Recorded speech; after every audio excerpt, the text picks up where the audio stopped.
La estética como ideología, parte 1, de Terry Eagleton, publicado en 2005 por Trotta. La obra de Eagleton se inscribe en una tradición específica y responde también a un contexto particular. Se puede apreciar el trabajo de Eagleton como una continuación de la perspectiva cultural que en su día trazó Raymond Williams, semejante a esfuerzos como los de Edward Said y Emanuel Wallerstein. Por otra parte, Eagleton forma parte de un grupo de pensadores entre los que se encuentran Frederick Jameson, Slavoj Žižek, Bifo Berardi y Alain Badiou. Es decir, se lo debe leer en el marco de estas relaciones para comprender la trayectoria de su pensamiento. El texto que vamos a comentar reviste especial interés por constituir un cuadro histórico completo del problema central que gravita en las reflexiones de Eagleton. Eagleton se ha ocupado del problema de la literatura, la teoría y la cultura en sus diversos libros.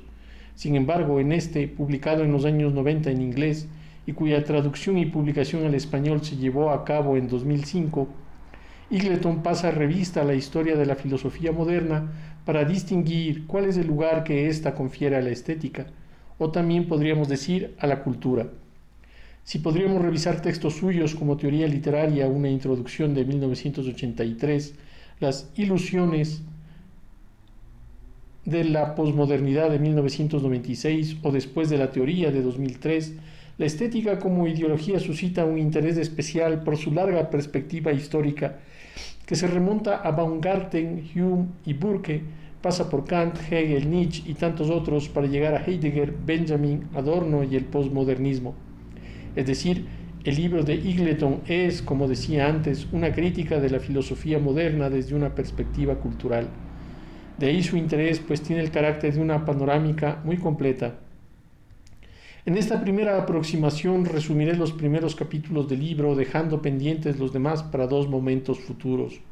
Además, comentaré estos primeros capítulos desde una perspectiva también cultural.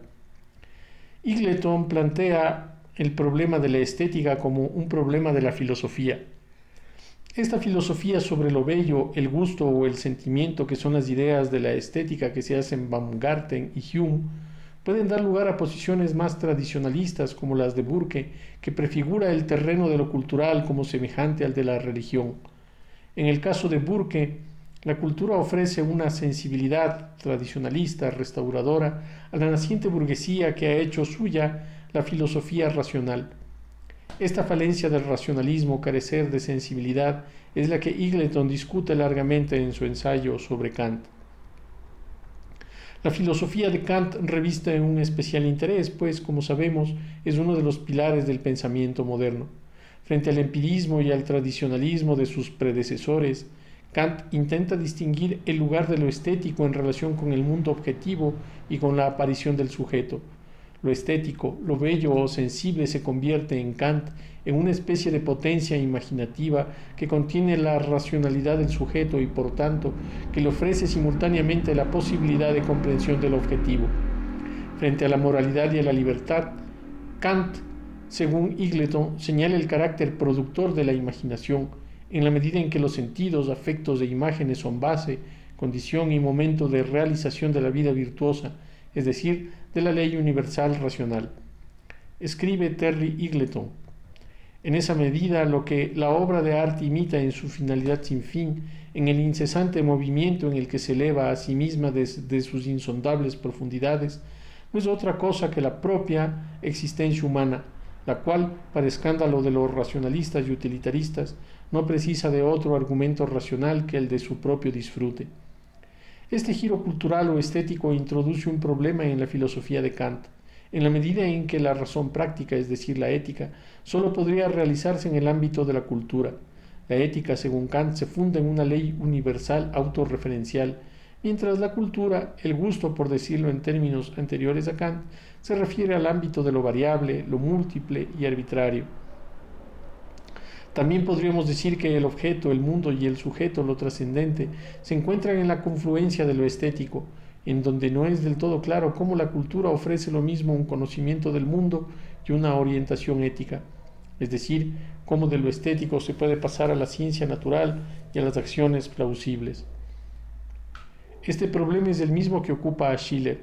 Schiller, que vive el terror jacobino, cree que se debe cultivar estéticamente a la población de tal suerte que el liberalismo abstracto encuentre un consentimiento efectivo en el pueblo. Es un problema que también había ocupado a Kant, pero que en Schiller reviste especial importancia en la medida en que lo estético o cultural se convierte ya no en una mediación para alcanzar la verdad o el bien, sino en un terreno en sí mismo fundamental, en la medida en que hace posible, según Eagleton, dos tipos de experiencias. La primera tiene que ver con adoptar o conservar una visión unitaria del mundo, en la medida en que la modernidad adopta siempre posiciones fragmentarias, especializadas. La cultura es efectivamente un terreno que conserva cierta unidad de lo múltiple. La segunda se refiere al carácter ficcional de la cultura, que se desprende en cierta forma de la visión unitaria de lo múltiple, de tal suerte que permite imaginar otras posibilidades de vida, es decir, es una prefiguración, una hipótesis, una imagen. En Schiller, la cultura posee una naturaleza ambigua ya que no se identifica con la verdad ni el bien, sino con el acto de jugar. Seguiremos más adelante con la reseña de este libro de Eagleton. Ahora quisiera comentar cómo se puede entender la cultura también desde una perspectiva histórica de la filosofía. Cabe tener presente, como lo cuenta Wallerstein en muchos de sus textos, que la filosofía era, hasta el siglo XVIII, una de las 4 facultades del saber universitario. Las otras eran la medicina, el derecho y la teología. Con la división de la filosofía en ciencias y letras se produce, en cierta forma, un conocimiento escindido en el que aparece la filosofía de Kant y la división del mundo en objetivo y subjetivo.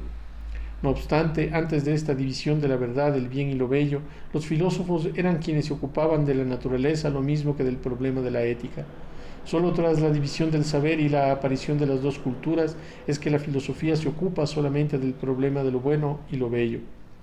Por lo tanto, para adoptar una nueva mirada que integre estas nociones cabría hacer 2 cosas. Mirar, como hace Wallerstein, a los científicos que se interesan por las humanidades como Prigogine, o remontarse a los discursos que se han resistido a Kant o que lo preceden, como el del mismo Schiller, el de Diderot o el de Giordano Bruno. Una nueva mirada de la filosofía nos podría ayudar a entender mejor de qué hablamos cuando hablamos de estética o cultura.